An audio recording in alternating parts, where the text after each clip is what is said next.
two, one, two, three. More better. More better. More better. With Tracy and Faye. Yeah! Hi, I'm Tracy. Hi, and I'm Faye, and welcome to this episode of More Better with Tracy and Faye. Hey, Tracy, have you ever been to a presentation where the slides are mostly bullet points and the speaker reads them?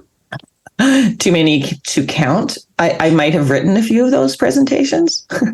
Or how about those slides that have like a whole bunch of numbers? You can't actually see what number the speaker is talking to, but they're talking quite passionately about this one number and nobody knows what it is. Yeah, I love those.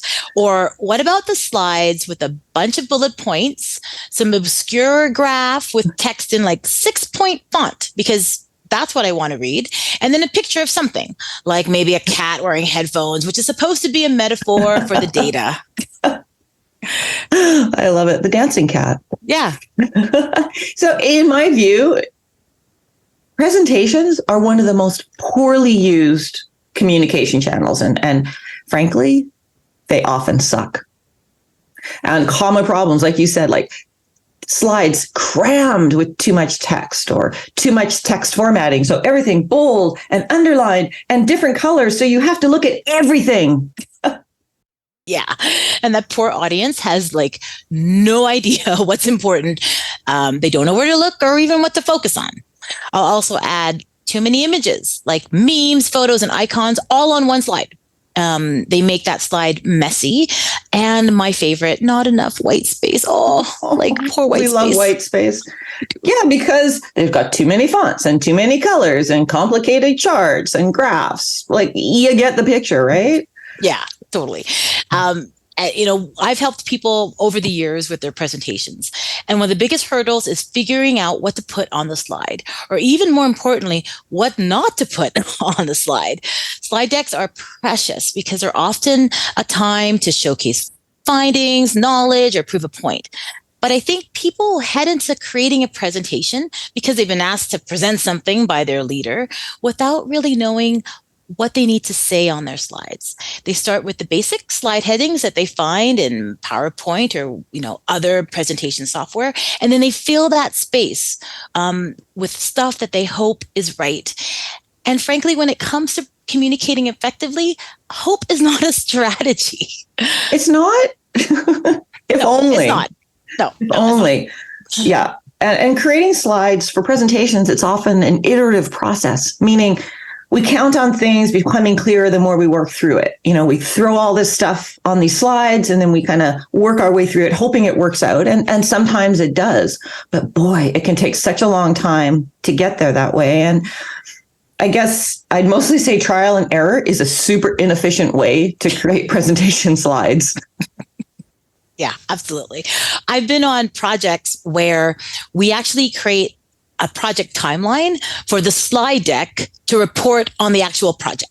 Right. And that's okay. But, oh my God, I've done that too. Yeah. So, and we've all done that. And that, and seriously, I don't know about you, but that project timeline for the deck can be 4 to 6 weeks from development to actual presentation. And it includes full teams of people working on the content throughout that time frame. That's an expensive venture.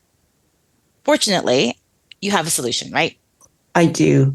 It's a really good one too. And like all the tips and advice we share on More Better, this approach to creating presentation slides, it's super easy to understand. It's easy to apply. In fact, when I first stumbled on this approach, I was blown away by its brilliance and its simplicity, because I was asked to do a presentation on presentations to technical people. So before I went and launched into my own Tracy tips and tricks, I went out and I researched what else is out there in the world. What are some of the great ideas around presentations? And I stumbled on this approach, and I can't wait to share it today. But before I get into that, I want to clarify that what we're talking about in this episode is only about creating presentation slides that are intended to be presented by a person. They are an accompaniment to the person making the presentation. And when you present, the focus has to be on you not your slides. And oftentimes, we've all seen this, presentation decks are used for making a report. So they are intended to be read by their audience, not presented to them. But that's not what we're talking about today. For today's purpose, we are only talking about slides made to accompany a person doing a presentation.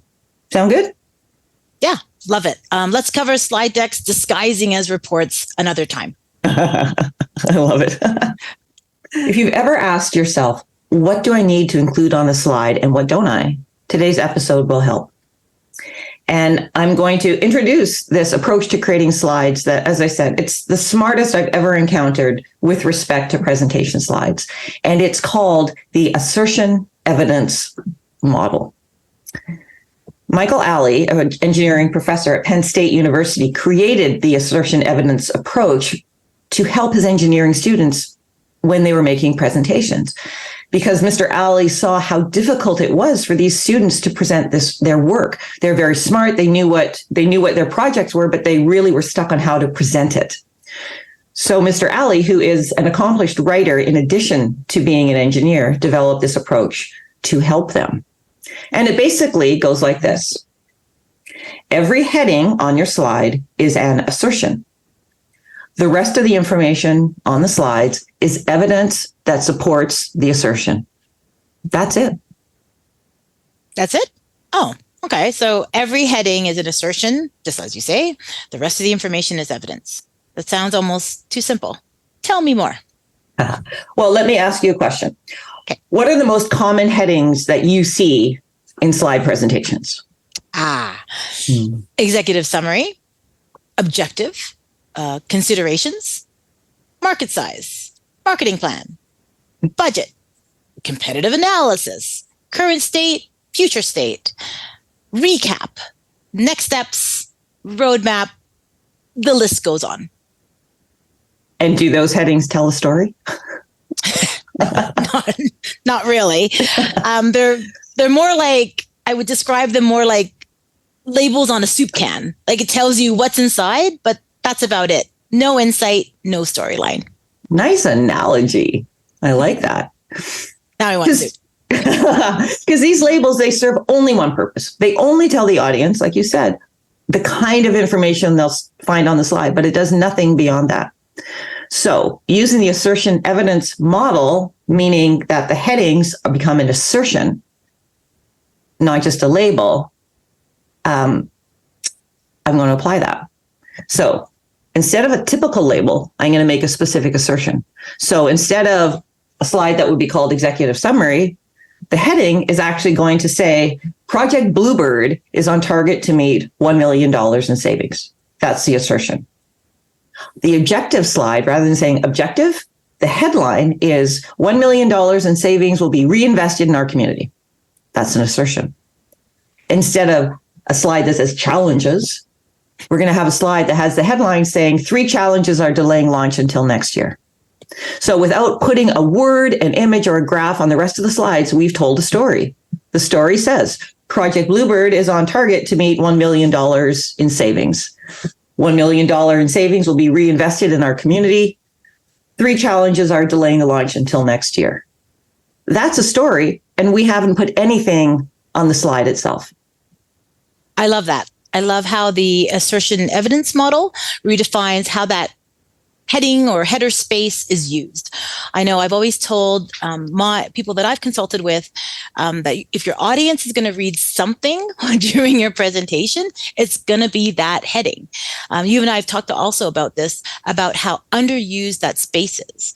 And it's a lot of real estate, like to be wasting on labels, soup labels, if you will, that serve no great purpose.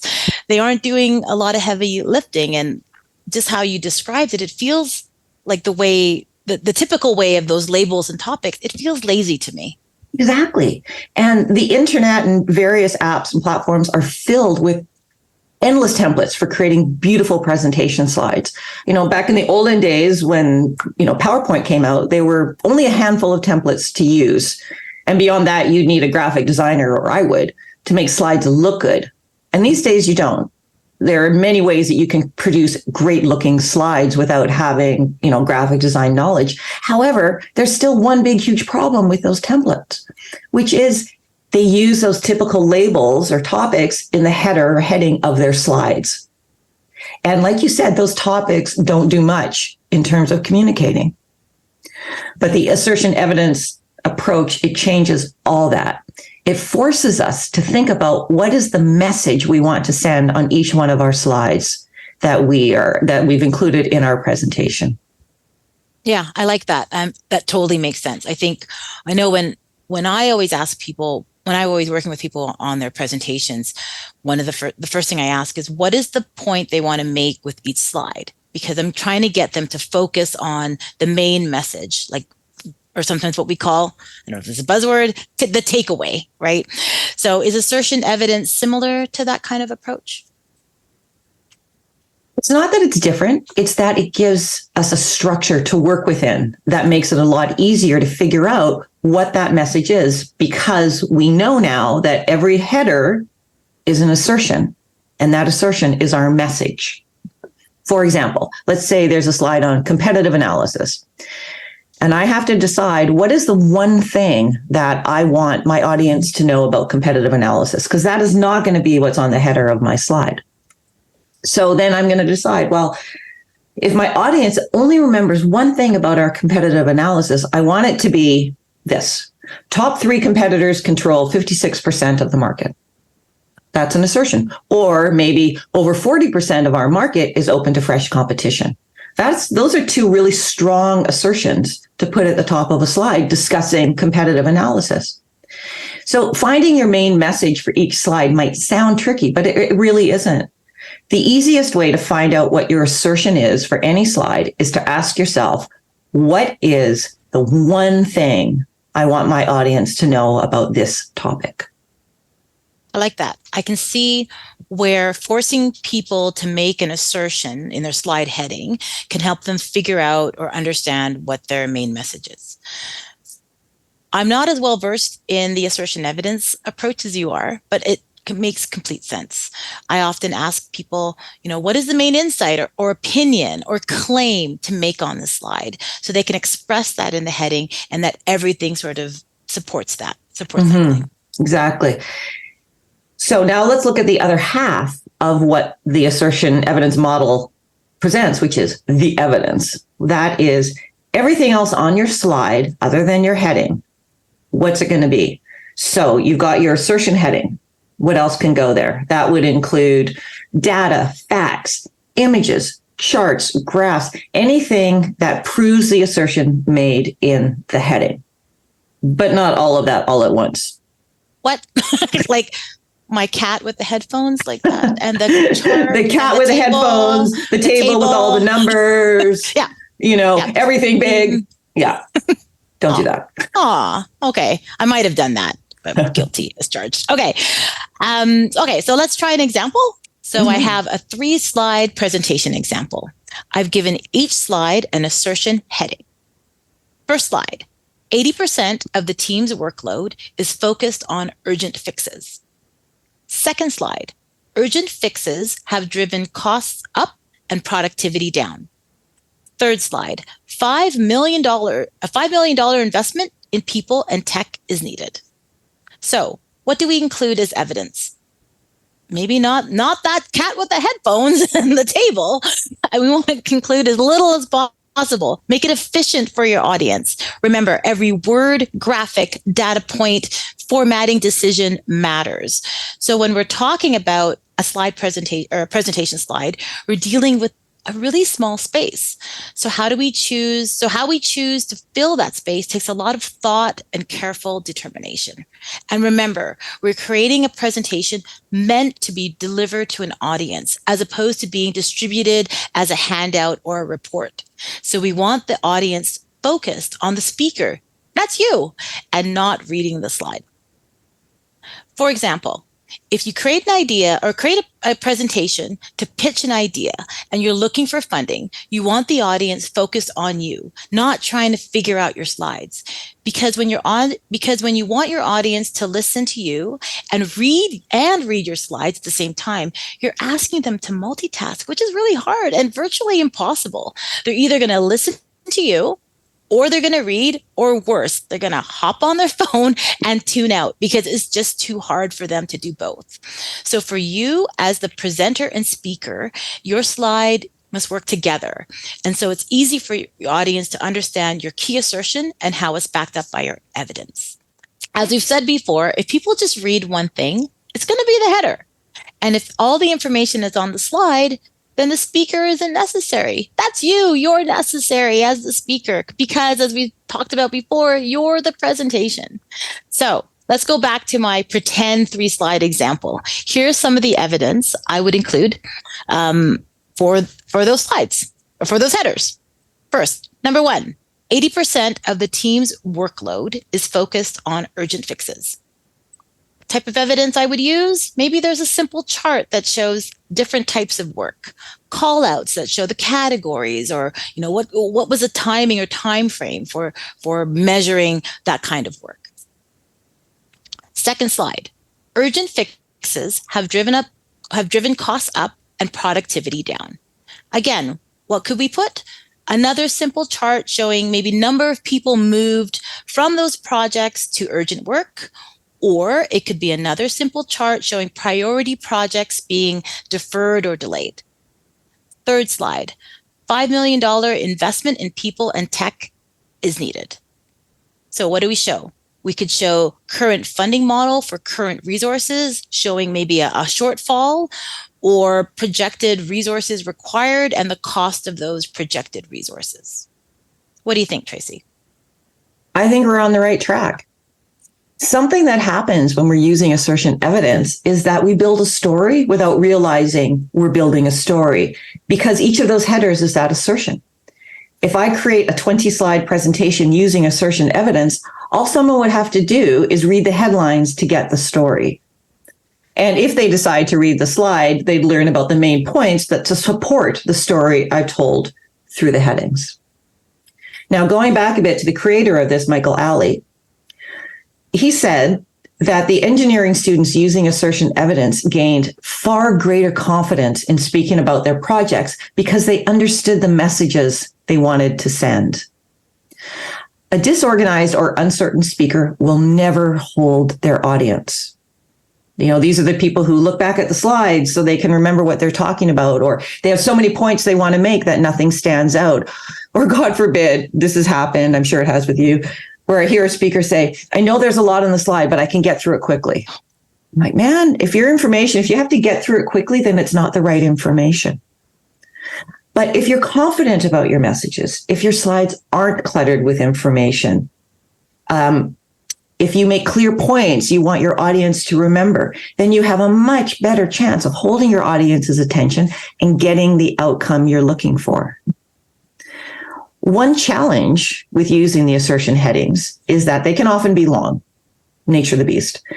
However, research has proven that a phrase or a sentence heading is far more effective and far better retained than just a 1 or 2 word label. But the challenge does remain that a long headline can take up a lot of space on a slide, typically longer than the space often in those templates that's provided for it. So, Faye, because you're way better at layout and design than I am, what can we do about that? We can do a few things. So that first draft, like we talked about in previous episodes, right? So draft your long sentence assertion first, then whittle it down to its essence. Do that, put on your editing hat, and just whittle that, like, what exactly do we want to convey to the audience? I think 2 lines are okay for a heading. Anything longer and it's too much and it just takes up more space. Now, typically, slide layouts are titles on the top left with supporting information in the main space. That's fine, because that's how slide templates have always been designed since the 80s, I think. For the main section of your slide, use relevant imagery. Use a graphic, a photo, icons, and only use text minimally as a call out or a label, but not something to be read out loud by the speaker. I'd encourage people to look at different slide layouts. A lot of organizations develop their own presentation templates for their employees to use. For me, in terms of principles, as long as it's consistent and clean, don't be afraid of the white space. Your audience will be able to follow along. Consistency is key with all the small things like font, colors, white space, imagery, all the basics that we're going to talk about in a future episode. Those matter. But I think that when we look at slide layout, like what can we do? Again, I love the idea of having your headings express a story or express that story on its own. So I would devote a lot of energy towards that. Yeah, I agree. I'm going to comment though on one thing you said, which is that a heading shouldn't be longer than 2 lines. And in principle, I agree with that. But sometimes it could be that the one sentence assertion, which is maybe a bit longer, is all that's needed on the slide with just a simple graphic. And in which case, it's not going to be there in that upper portion. Maybe it takes up a lot more of the slide. Because I think all slides don't need to have, header, assertion, evidence. It could be that the assertion is perhaps one big text line that takes up like a meme, and then a graphic or an image or maybe a singular number that's put out there. So it's playing with layout. And I think that assertion evidence allows for that to happen because of how much importance is being put on that header space. Does that make sense? I like that. No, totally. I think that it could be, when I was talking about that, admittedly, I'm going back to like what the typical slide layout is, right? Like the header there, the subheader there, and I can already see like what PowerPoint and other presentations serve up. That's the sort of and that's what we've been brought up with, really, right? That's what we've seen a million times. But what I hear you saying is that the assertion can be the big statement. Like maybe it's the big statement on the slide, and that's all that's needed, because the speaker is the presentation. The speaker is the one that's going to speak to that assertion or share whatever insights or evidence that support that assertion. So yeah, exactly. And it just depends on what is the nature of your presentation, what's your audience need, etc. But again, this is what we're talking about today are slides that we create to accompany someone delivering a presentation. So if using one of your slides, 80% of the workforce focused on urgent fixes. Let's say that was my slide, and I'm presenting because I'm going in front of the people who will approve greater funding for me. And so let's say that is my header. That's a big header. It's a big assertion, but it's also, in the case of this situation, it's a big problem. And maybe the only other thing on that slide is a big red 60%, because maybe 60% is what the target is, and that this area, this department, they budgeted their year to be 60% spent on projects and 40% spent on urgent fixes, as an example. But that's with assertion evidence, it requires a lot more upfront thinking. We're not just slapping all these things on a slide using our typical labels and then turning it into something that is bite-sized and palatable. All the thinking happens before you start putting words on page. And I think that is one of the big differences with taking an assertion evidence approach versus a more traditional approach to doing presentations. Yeah, I love it. That's great. Thanks. All right. So to recap, we're on the recap already.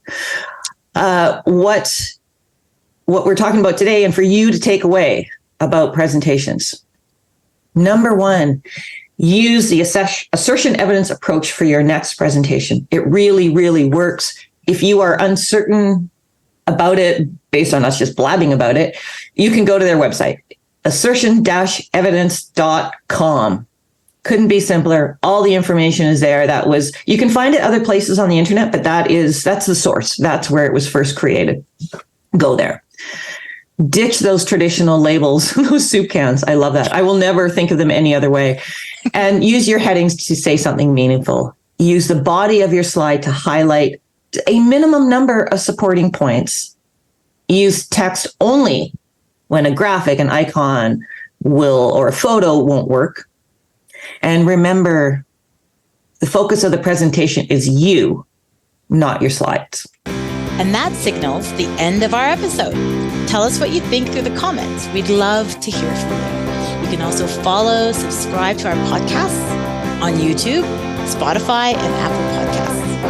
And like the kids say, smash that like button if you want to be notified for our upcoming episodes.